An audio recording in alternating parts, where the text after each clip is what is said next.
మంచు ఫ్యామిలీ ఇంట రచ్చ కొనసాగుతోంది. ఉదయం నుంచి జల్పల్లిలో మోహన్ బాబు ఇంటి దగ్గర హై డ్రామా నెలకొంది.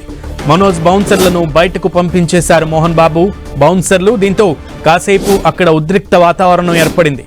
మంచు విష్ణు స్వయంగా మనోజ్ బౌన్సర్లను బయటకు పంపించారు. అంతకు ముందు మాట్లాడిన మనోజ్ ఈ పోరాటం ఆస్తుల కోసం కాదని ఆత్మగౌరవం కోసమేనని స్పష్టం చేశారు. తన విషయంలో పోలీసులు ఏకపక్షంగా వ్యవహరిస్తున్నారని అన్నారు. తన భార్య పిల్లలను వివాదంలోకి లాగుతున్నారని మనోజ్ ఫైర్ అయ్యారు. న్యాయం కోసం అందరినీ కలుస్తానని ఆయన చెప్పారు. పోలీసులు తన మనుషులను బెదిరించి పంపేశారని మనోజ్ ఆరోపించారు. దుబాయ్ నుంచి హైదరాబాద్ చేరుకున్న మంచు విష్ణు మనోజ్తో కలిసి ఒకే కారులో జల్పల్లిలోని మోహన్ బాబు నివాసానికి వెళ్లారు.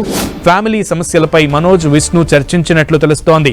ఈ వ్యవహారంపై స్పందించిన విష్ణు తాను ఇరువురితో మాట్లాడి సమస్యను పరిష్కరిస్తానన్నారు.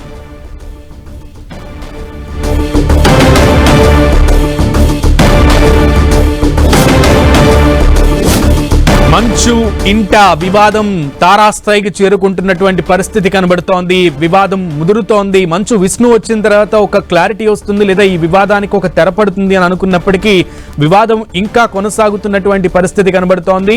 మరోపక్క మనోజ్ కీలక వ్యాఖ్యలు చేశారు. ఇంట్లోకి జల్పల్లిలోని మోహన్ బాబు ఇంటి దగ్గర ఆయన కీలకమైనటువంటి వ్యాఖ్యలు చేశారు. పోలీసులు ఏకపక్షంగా వ్యవహరిస్తున్నారంటూ ఆరోపించారు. ఇది ఆస్తుల కోసం గొడవ కాదని ఆత్మగౌరవం కోసం అంటూ కూడా ఆయన తెలపడం జరిగింది.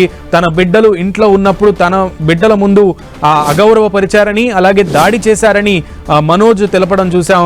పోలీసులు తనకి మాట ఇచ్చినప్పటికీ కూడా ముందుకులాగా వెనక ఏకపక్షంగా వ్యవహరిస్తూ తన తండ్రికే అడుగులకు మడుగులొత్తుతున్నారు అన్నట్లుగా కూడా ఆయన వ్యాఖ్యలు కనబడినాయి. అయితే ఈ నేపథ్యంలోనే ఏసీపీని కలుస్తానంటూ కూడా ఆయన చెప్పడం, డీసీపీని కలుస్తానంటూ కూడా ఆయన చెప్పడం, ఈలోపు సిపికి ఒక ప్రక్కన మోహన్ బాబు డైరెక్ట్ కంప్లైంట్ ఇవ్వడం లెటర్ రిప్రజెంటేషన్ లో.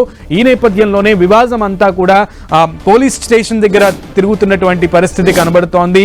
మంచు విష్ణు మధ్య ఇది ఎక్కడి వరకు దారితీస్తుంది? మంచు విష్ణునేమో ఒక రకంగా ఈ కుటుంబ తగాదాన్ని పరిష్కరిస్తాము, లేదా సర్దు చెప్పుకుంటాము, లేదా సరిదిద్దుకుంటామని చెప్పినప్పటికీ కూడా మనోజ్ మాత్రం వెనక్కి తగ్గట్లేదు. దీనికి సంబంధించి పూర్తి సమాచారం తెలుసుకుందాం. మా ప్రతినిధి సునీల్ అందిస్తారు. సునీల్, మొత్తానికి మనోజ్ మరొకసారి పోలీసు ఉన్నతాధికారులను కలుస్తానంటూ కూడా తెలపడం చూస్తున్నాం. సో ఎటు నుంచి ఎటు వెళ్తుంది ఈ వివాదం? మంచు ఫ్యామిలీ వివాదము మరొకసారి రచ్చకెక్కిందని చెప్పవచ్చు. ఇప్పటికే మనం చూసాము, ఒకరిపై ఒకరు అంటే తండ్రి కొడుకులు ఇద్దరు కూడా ఒకరిపై ఒకరు ఫిర్యాదులు చేస్తున్నారు. ఆ ఫిర్యాదుల నేపథ్యంలోనే పోలీసులు ఇద్దరిపై కూడా అటు మనోజ్ పై మరోవైపు అటు మోహన్ బాబుకు సంబంధించిన దానిపై కూడా పోలీసులు పలు సెక్షన్ల కింద కేసులు కూడా నమోదు చేస్తారు. అయితే ఇప్పటికే మనోజ్ అనేక ఆరోపణలు కూడా చేస్తున్నారు. నేను ఎక్కడ ఆస్తులు అడగడం లేదు, కేవలం ఆత్మగౌరవం కోసమే కావాలని నేను అడుగుతున్నాను, కానీ మా ఇంట్లో జరుగుతున్నటువంటి వివాదానికి ప్రధాన కారణం మా తండ్రి గారు కొంతమంది అనుచరులతో మా ఇంటి మీదకి వచ్చి దాడులు చేశాడంటూ కూడా అటు మనోజ్ ఈరోజు మీడియాతో మాట్లాడిన తీరు కూడా మనం చూసాం. కాబట్టి మరి ఇప్పటికే మనం చూడొచ్చు మనోజ్ ఇంటెలిజెన్స్ కార్యాలయానికి చేరుకున్నారు. ఇంటెలిజెన్స్ కార్యాలయంలో ప్రస్తుతం మనోజ్ ఉన్నాడు. మనం చూస్తున్నటువంటి ఇంటెలిజెన్స్ కార్యాలయంలో ప్రస్తుతం అయితే మనోజ్ ఉన్నాడు. ఈ ఇంటెలిజెన్స్ కార్యాలయంలో ఉన్నతాధికారులు కలిసి మనోజ్ ఫిర్యాదు చేస్తాడు. ఫిర్యాదు నేపథ్యంలోనే ప్రస్తుతం అయితే ఎలాంటి అధికారులకు ఫిర్యాదు చేస్తారు, ఏం చేస్తారు? ఎందుకంటే మనకు డీజీపీని కలుస్తారని చెప్పినప్పుడు నేపథ్యంలో డీజీపీని కలవకుండా ఇంటెలిజెన్స్ కార్యాలయానికి అంటే శివతారెడ్డి ప్రస్తుతం ఇంటెలిజెన్స్ డీజీగా ఉన్నటువంటి శివతారెడ్డి దగ్గరికి వచ్చారు. శివతారెడ్డిని కలిసి అతనిపై కొంతమంది దుండగులు చేసినటువంటి దాడికి సంబంధించిన దాంట్లో పూర్తిగా పోలీసు అటు సిఐడి అధికారులకు అటు మనోజ్ వివరించే అవకాశం ప్రస్తుతం మనం చూస్తున్నటువంటి లక్డీ కపూర్లో ఉన్నటువంటి ఈ ఇంటెలిజెన్స్ కార్యాలయానికి ప్రస్తుతము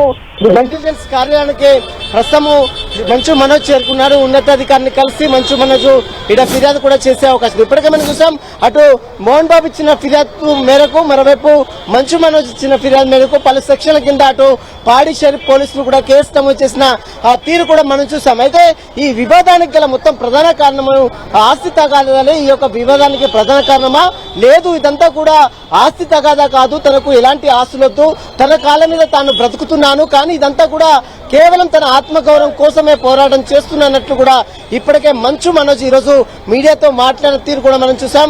మొత్తం మీద ఈ వివాదానికి సంబంధించిన దాంట్లో మరి పోలీసులు ఎలాంటి చర్యలు తీసుకున్నారు, ఎందుకంటే ఇప్పటికే ఇద్దరిపై కూడా పోలీసులు కేసులు నమోదు చేశారు, ఇద్దరిపై కూడా పోలీసులు కేసు నమోదు చేసుకుని కొన్ని ఎవిడెన్స్ కూడా కలెక్ట్ చేస్తున్నారు. అయితే మంచు మనోజ్ ఆరోపిస్తున్నట్లు కొంతమంది దుండగులు వచ్చి తనపై తన ఇంట్లో ఉన్నటువంటి సీసీటీవీ కెమెరాలని తీసుకెళ్లారు, అదేవిధంగా తనపై దాడులు చేశారు. ఇదంతా కారణం తన తండ్రి అనుచరులే ఇదంతా కారణం అంటూ కూడా మంచు మనోజ్ ఆరోపణలు చేస్తున్నారు. కానీ ఎక్కడ కూడా తన తండ్రిపై కానీ తన కుటుంబ సభ్యులపై మాత్రం మంచు మనోజ్ ఫిర్యాదు చేయలేదు. కేవలం ఎవరైతే కొంతమంది వ్యక్తులు వచ్చారో ఆ వ్యక్తులకు సంబంధించిన వివరాల ప్రకారమే మంచు మనోజ్ కు ఫిర్యాదు చేశారు. ఆ ఫిర్యాదు మేరకే పోలీసులు కేసు నమోదు చేసుకుని దర్యాప్తు అయితే కొనసాగిస్తున్నారు. మరోవైపు అటు మోహన్ బాబు సైతము కొన్ని ఫిర్యాదు చేశారు. తన కోడలు చేస్తున్నటువంటి విషయాలపై కూడా కొన్ని ఆరోపణలు చేస్తున్నారు మోహన్ బాబు.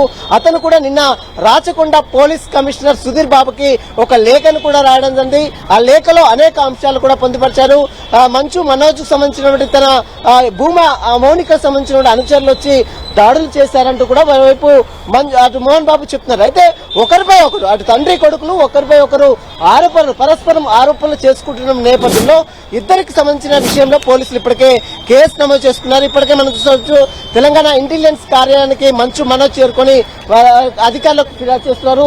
ఫిర్యాదు చేసిన తర్వాత మరి ఇక్కడికి ఎందుకు వచ్చారు, అంటే ఇంటెలిజెన్స్ కార్యాలయానికి ఎందుకు వచ్చారు, ఏదైనా అక్కడ సంబంధించినటువంటి ఎవరు అనుచరులు వచ్చారు, ఎవరు దాడులు చేశారు, ఆ సీసీటీవీ కెమెరాలు ఎందుకు తీసుకువెళ్లారు, వీటన్నిటికి సంబంధించిన దాంట్లో పూర్తిగా వివరాలు సేకరించారు. ఆ వివరాలు మొత్తం కూడా రాబట్టే విధంగా పోలీసులు ఇంటెలిజెన్స్ అధికారులు చర్యలు తీసుకోవాలంటూ కూడా మంచు మనోజ్ ఈ రోజు ఇంటెలిజెన్స్ డీజీ శ్రీధర్ రెడ్డిని కలవడానికి వచ్చిన పరిస్థితి మాత్రం చూడొచ్చు. సునీల్ అయితే ఇది మొదటిసారి కాదు సునీల్, గతంలో కూడా మంచు ఇంట వివాదం జరిగింది. అప్పుడు కూడా వీడియోలు బయటకు వచ్చాయి, ఆగ్రహంగా ఒకరి మీదకి ఒకరు వెళ్తున్నటువంటి వీడియోలు బయటకు వచ్చేది.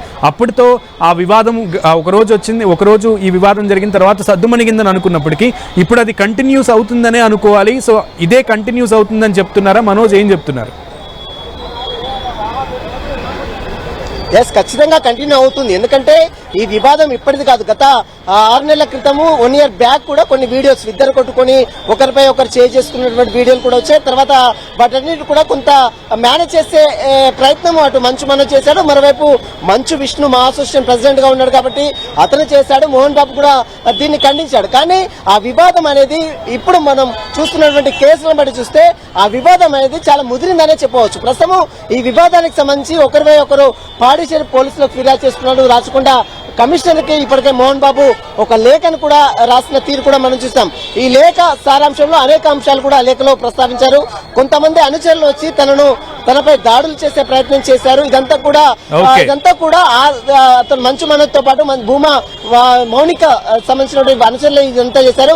దీనిపై తనకు ప్రాణహాని ఉంది, ఖచ్చితంగా దీనిపై సమగ్ర దర్యాప్తు జరిపించాలి, చర్యలు తీసుకోవాలంటూ కూడా మోహన్ బాబు చెప్పారు. ఇరు వాదులకు సంబంధించిన పోలీసులు మరి ఎలాంటి చర్యలు తీసుకోవాలనేది మాత్రం చూడాల్సింది చెప్పవచ్చు.